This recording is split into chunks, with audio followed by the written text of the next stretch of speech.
E junta-se agora a nós no Inferno Gustavo Sampaio, autor de Os Facilitadores, como a política e os negócios se entrecruzam nas sociedades de advogados. Gustavo, muito bem-vindo ao Inferno.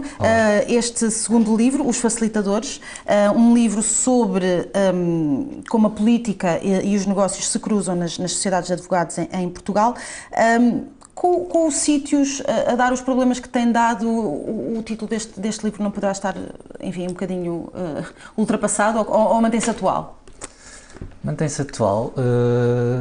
Se calhar não tem tanta influência no sítios em si, porque eu começava com a ressalva de que não faço uma análise, ou este livro não incide sobre a advocacia em si, e sobre o que é o trabalho diário de advogados em regime liberal ou com pequenos escritórios ou a profissão em si, mas os grandes escritórios que funcionam praticamente como consórcios empresariais.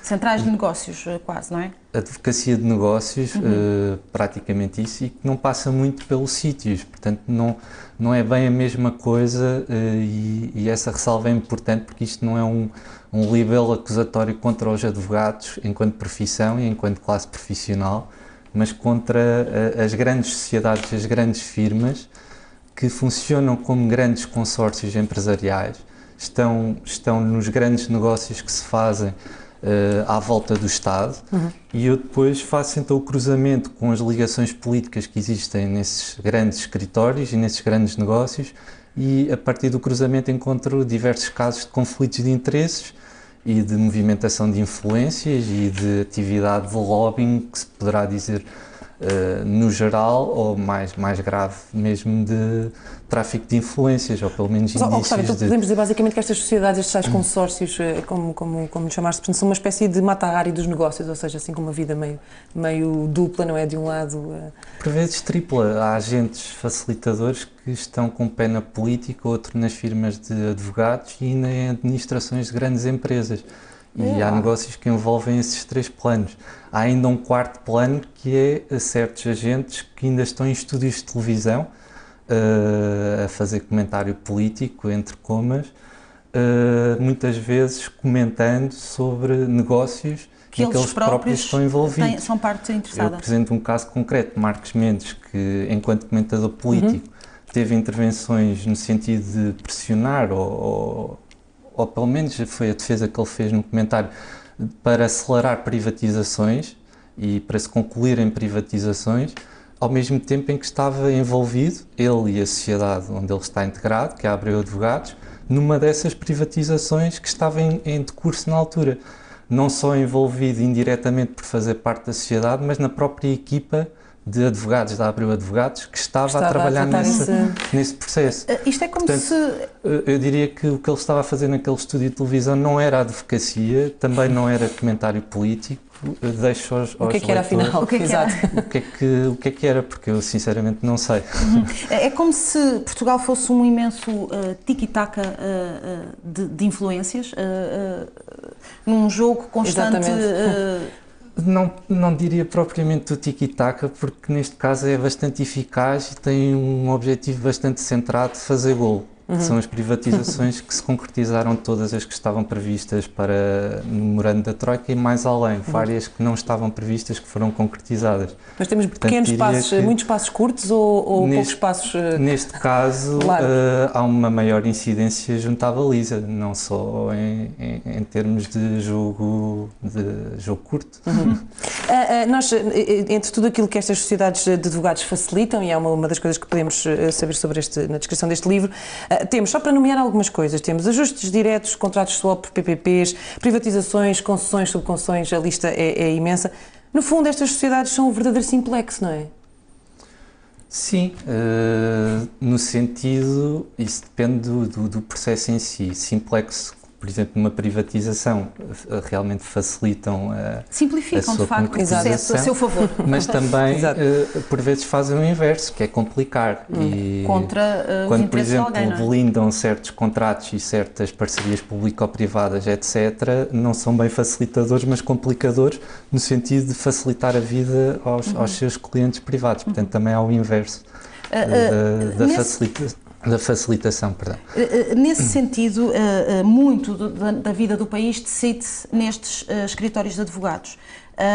Para que ter ministérios, então? Quer dizer, é um desperdício de tempo? O governo mesmo. O governo, quer dizer, desperdício de dinheiro, desperdício enfim, para que ter governo quando temos escritórios de advogados? Há uma questão também importante do livro, que é que há certos agentes facilitadores que não são propriamente ministros. Alguns são ministros, mas entretanto suspenderam a atividade nas firmas. Mas há certos agentes que estão nos gabinetes ministeriais e transitam diretamente de sociedades de advogados para esses gabinetes, depois voltam às sociedades e vão defendendo o interesse público durante uns tempos e depois voltam aos interesses dos seus clientes. Portanto, diria que o próprio governo e as instituições políticas e o poder político está contaminado também com agentes facilitadores no seu seio. Então, isto pode ser perfeitamente, este livro pode muito bem ser uma espécie de guia de novas profissões, não é? Porque quem esteja, por exemplo, veja-se o caso do Presidente António José Seguro agora, não é? Que sai demite, portanto, é uma pessoa que se calhar lendo isto pode ter alguma ideia do que é que poderá fazer, quem diz António José Seguro, diz outra pessoa que sai, entretanto, de um governo, de um cargo político. Sim, isso também é a dimensão do ex-político, que também geralmente passa muito pelas firmas de advogados. Há vários ex-políticos e ex-governantes que são os consultores destas principais firmas de advogados. E mais grave, quando esses ex-políticos ou ex-governantes vão para conselhos de administração de empresas com ligações à sua atividade governativa. O caso mais recente por acaso assim não me lembro de nada, não estou a ver. Entre os muitos mais conhecidos, o caso mais recente é o de Luís Filipe Menezes, que, pelos vistos, segundo uma notícia de Correio da Manhã, é consultor da Mota-Engil depois de, enquanto Presidente da Câmara de Gaia, ter assinado um contrato supostamente não defendeu bem o interesse público, também de acordo com algumas notícias, com uma empresa de lixo da Mota-Engil que vai ter enormes encargos para a Câmara nos próximos anos. A empresa essa da Mota-Engil que, por coincidência, também recentemente, num consórcio liderado pela Mota-Engil, ganhou a privatização da EGF, que é a empresa pública que tem a seu cargo 60% dos resíduos, do setor dos resíduos em Portugal. E essa privatização foi assessorada pela parte do Estado por uma empresa, aliás, por uma firma que é a Moraes Leitão, que é uma das firmas analisadas neste livro, que tem no seu interior um sócio, que é António Lobo Xavier, que em simultâneo é vogal do Conselho de Administração da Mota-Engil, que ganharia então a privatização que a própria Moraes Leitão conseguimos ligar tudo, não é? Tudo.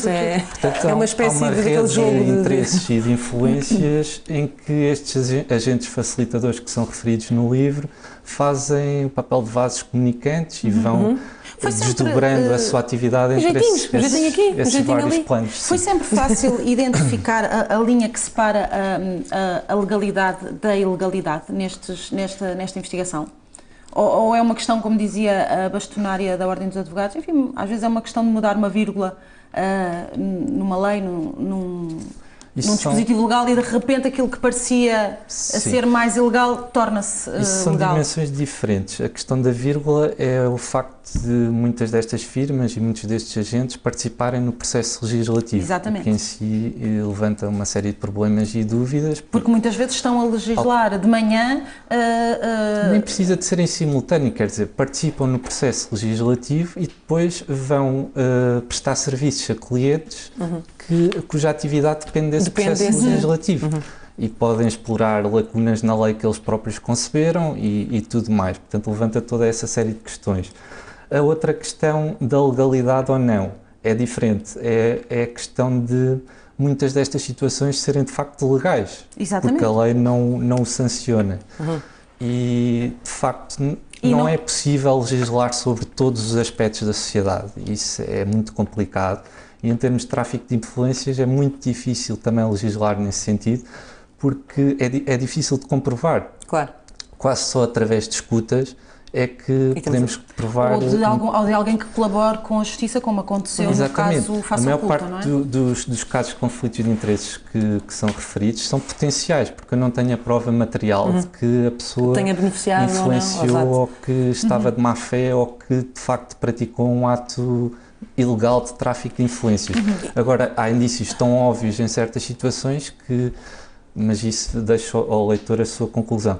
Agora, a questão é, a separação entre legal e ilegal é que muitas vezes isto é então uma questão mais ética e política do que propriamente legal. Exatamente.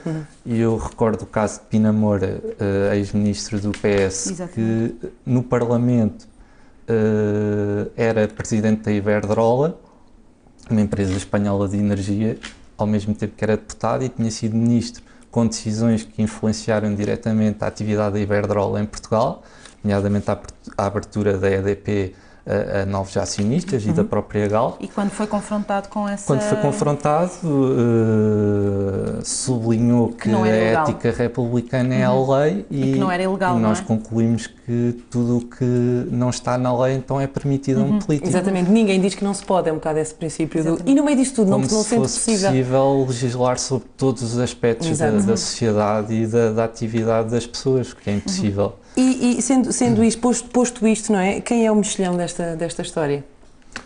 O mexilhão são os contribuintes e o cidadão para variar. Que paga mais de eletricidade ou de impostos e tudo mais no seu dia-a-dia e que se calhar vai começar a pagar mais taxas de resíduos e já paga mais taxas nos aeroportos e tudo mais e nas autoestradas. E todos estes negócios e parcerias público-privadas e contratos de concessão a 50 anos e tudo isto que é canalizado ou passa por estas sociedades de advogados que são um ator essencial nesse mecanismo de captura de contratos e de monopólios do Estado para interesses privados e para rendas ganhas pelo setor privado. Isso tem impacto na vida do cidadão comum, diariamente. Portanto, um livro altamente recomendável para contribuintes e cidadãos, mas também para perceber porque é que continua a haver tantos candidatos aos cursos de Direito? Eu faço mais uma vez a ressalva de que uma coisa são estes consórcios. Uma pequena provocação. Porque mesmo dentro destas firmas há centenas de advogados estagiários que são mal pagos. Exatamente, e trabalham demasiado para o que ganham. E não são esses que fazem as ligações políticas, os consultores e os grandes sócios é que têm essas ligações políticas, não a base dos advogados estagiários e muitas vezes precários. Gustavo, 10 segundos para responder a esta pergunta. No entanto, quantos processos já tens só por escrever este livro? Até agora nenhum, e dos privilegiados só de Celeste Cardona, que me processou por ter utilizado a foto dela na capa. Pronto, não foi por questões de... Não pelo conteúdo. Então, até agora está a correr bem. Muitíssimo obrigada por teres vindo ao Inferno. Gustavo Sampaio, autor de Os Facilitadores, como a política e os negócios se entrecruzam nas sociedades de advogados.